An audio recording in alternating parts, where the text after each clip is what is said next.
Hello and welcome to the follow-up to the Ultimate Smithing Guide. In the Smithing Guide we learned everything there is to know about smithing, except which weapons to make for personal use. In this video we will fix that problem by going over my top 10 crafted weapons, as well as showing off each one in battle. I'm your host Strat, and I make Bannerlord videos and guides for YouTube, so if you're into that kind of thing, I recommend subscribing so you don't miss out on any future videos. With all that out of the way, let's get to work. I've arranged this list in order of least to most used, but just be aware this is highly subjective. I love using two-handed weapons and tend to shy away from one-handed, so there's definitely bias in this list. Coming in at number 10, we have the well-balanced one-handed axe. There aren't any combinations that would take us over 100 damage, which would give us one-hit kill potential, so instead we go for a balanced build with at least 50 damage and as much attack speed as we can get. For the blade, we use a tier 4 Southern Battle Axe blade at 15% size and finished with the tier 3 long oaken handle with leather wraps at 65% size. Let's look at the stats. The damage is decent, although we won't be able to one-shot anyone, and because it's an axe, we do get bonus damage to shields when using it. Let's test it out. We will start each test with a couple of strikes and chain strikes so we can compare each weapon's attack speed. Even with some speed damage bonus, the one-handed axe is not quite enough damage to one-shot the enemy noble. The attack speed is decent, allowing us to beat the foot soldiers to the punch for one-hit kills. At number 9, the one-handed, well-balanced sword. With many more options over the axe, the one-handed sword offers a bit more flexibility. We go with a tier 5 engraved backsword blade at 85% size, tier 5 engraved hooked scimitar guard at 50% size, tier 5 jeweled golden one-handed grip at 45% size, and the tier 5 eastern ornamented pommel at 95% size. These parts allow us to have an incredibly fast sword that still manages to get over 100 damage and has bonus shield damage. The sword is a bit faster than the one-handed axe from the chain attack testing. Taking the noble down on horseback proved tricky as we need to close the distance, but entangled fights are a messy business. It wasn't a one-shot kill, but I suspect it's due to my poor aiming. Taking the foot soldiers is easy work, although embarrassingly enough we got chamber blocked. Both died in one hit as expected. All in all, I prefer this over the one-handed axe. At number 8, we finish off the one-handed section with the lightning-fast Mace. Maces are notorious for being slow, but we counter that by using some of the fastest parts available. For the mace head, we use a tier 4 light shishbar head at 100% size and pair it with a tier 2 gnarled mace handle at 0 size. By using these parts, we get 112 attack speed and 55 damage, which means we will have no issues downing anyone in 2 hits. As predicted, the attack speed on this mace is incredible. Our only challenge is the length, which means we must push forward at all times to maintain our range. We make quick work of the noble once we are close enough. Dealing with the soldiers, it's best to wait for their attacks, but if we attacked at the same time, we would definitely beat them to the punch every time. Each kill only takes 2 lightning fast hits to down. This is a great option when you need to capture more prisoners. One of the most exciting weapons to use, at number 7, is the two-handed axe. These weapons allow you to cleave through multiple enemies in a single blow. Most axe heads will do enough damage to one-shot anyone, so we can sacrifice some damage to pick up extra swing speed. We start with the tier 5 large northern broadhead with decorated neck at 80% size, and finish with the tier 4 mahogany shaft with leather wrappings at 100% size. It's not the fastest two-handed axe or the highest damage, but a great middle ground for a well-balanced build. We can immediately notice the chained attacks take significantly longer than the one-handed weapons we tested. Our attack distance has increased, making it viable from horseback, but we do need to be careful as we are outclassed from very close distances by faster weapons. We cleave through the first soldier in a single hit and land some damage on the second soldier's shield. The two-handed axe is an incredibly fun weapon to use in large battles due to the added cleave potential.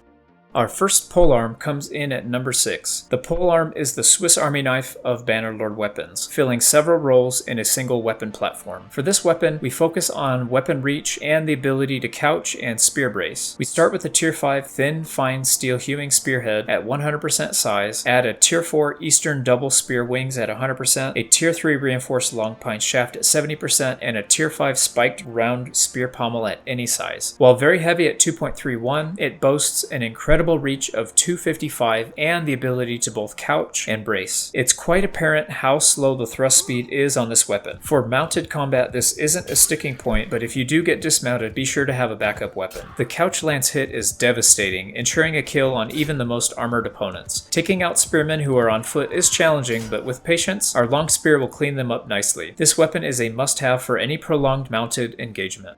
Number 5 on the list is probably the most common polearm build you will see, as it's well-rounded and has swing damage capabilities. There are many options for the blade, but we went with the Tier 4 Volge head at 100% size because it has greater swing speed than the others in its class but stays above 150 damage. We pair the Tier 4 Eastern double spear wings at 50% size, Tier 4 pine shaft at 50%, and Tier 5 Thamaskene steel riveted spear pommel at any size. We give up some reach from the previous polearm but produce a much lighter weapon at 1.89 and swing speed of 75. The chain attacks are slower than even the two-handed axe, but it's a fair trade for the extra reach. Even a poorly aimed strike with this weapon will kill in a single hit, and fighting on foot is viable if you are able to control the distance well. We make quick work of both soldiers, keeping them at the end of our range but staying outside of theirs. There's a good reason this is the most popular polearm to build. It's well-rounded.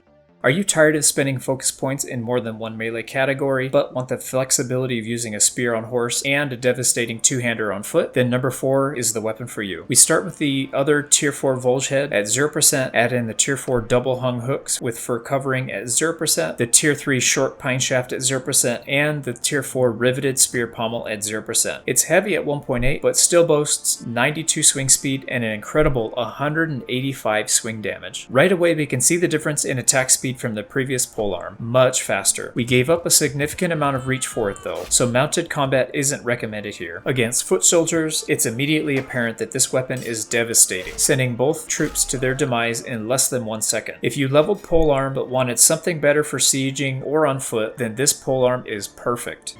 We've now entered the top 3, with number 3 starting out as a meme build but quickly finding a place in my soft heart. The Hammer Time polearm. We start with the Tier 2 hammerhead at 100% size, Tier 4 tasseled double hook wings at any size, Tier 3 short pine shaft at 95%, and finally the Tier 4 conical spear pommel at any size. This meme machine can injure any opponent in a single shot, both from horseback and on foot. Blunt damage ignores armor, so high tier troops don't stand a chance against our 113 blunt damage. Certainly not the fastest weapon we've created thus far, but it's on par with the popular polearm build. Even without a move speed damage bonus, we fell the armored noble in a single swipe. Against foot troops, it can be great as long as we maintain our distance or fight within a supporting shield wall. If you're looking to take in more prisoners, then this is the most flexible way to do it.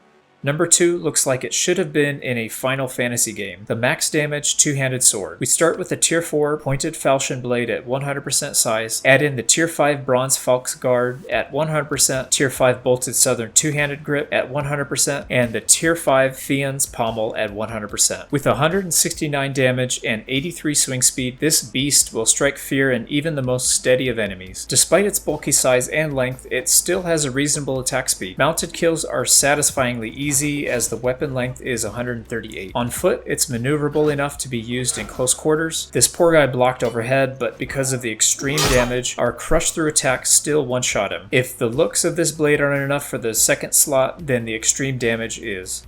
And finally, we have arrived at the number 1 pick, the well-balanced two-handed sword. This weapon offers enough damage to one-shot most enemies, swing speed to compete with daggers, and weapon reach to outclass most one-handed weapons. Starting with the Tier 5 mountain blade at 100% size, we throw on a Tier 5 warsword guard at 0% size, Tier 5 tapered horn grip at 0%, and finally the Tier 5 horsehead pommel at 0%. We maintain well over 100 damage and an incredible 109 swing speed, meaning we can take any opponent on foot at any distance. We can see the swing speed difference clearly. It's so fast that my timing is off for the timing chain attacks from testing all the previous slower weapons. Without a movement speed bonus, we can still one-shot a fully armored noble, but the real strength lies in melee combat on foot. The swing speed alone is enough to overpower anyone, but we still maintain one-shot kill potential. If you're looking to mix it up on foot, this is by far my favorite.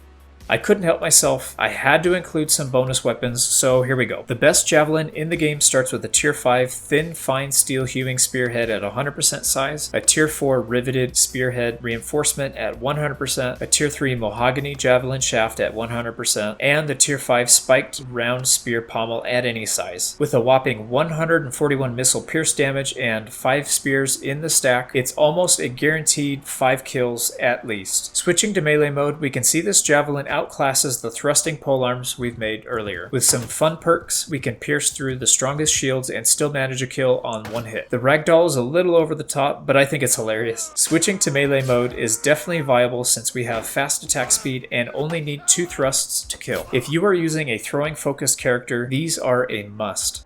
If you thought I wouldn't include a Falxblade in my list, well, yeah, you're right. Instead, let me introduce you to Satan's Tooth. Credit to Undead Lich for the name. Thanks. We start off with a Tier 4 long Falxblade at 100% size, Tier 5 Ridged Western Guard at 0%, Tier 4 Red Leather One-Handed Grip at 0%, and the Tier 5 Southern Faceted Pommel at 0%. This blade is amazing. Over 100 swing speed, over 125 swing cut damage, extra damage to shields, and even 93 handling. A small scratch from this thing is fatal. The swing speed is a little slower than our balanced two-handed, but the extra damage, reach, and bonus damage to shields more than make up for it. We slice through the noble's steel helmet like butter. Blocking is a breeze, and we push aside foot troops like nothing. Chamber blocking is especially easy with this weapon, making it the deadliest on the list. If you've never used a Falxblade before, now is the time to start. There is even a one-handed blade variant, so there's no more excuses. That's going to do it for this video, and I want to thank you so much for watching. Let me know in the comment section below what's your personal favorite weapon to use. If you found something useful from watching, please leave a like and consider subscribing as it really helps the channel out a bunch. I'm your host Strat, and I'll see you on the next one. Take care.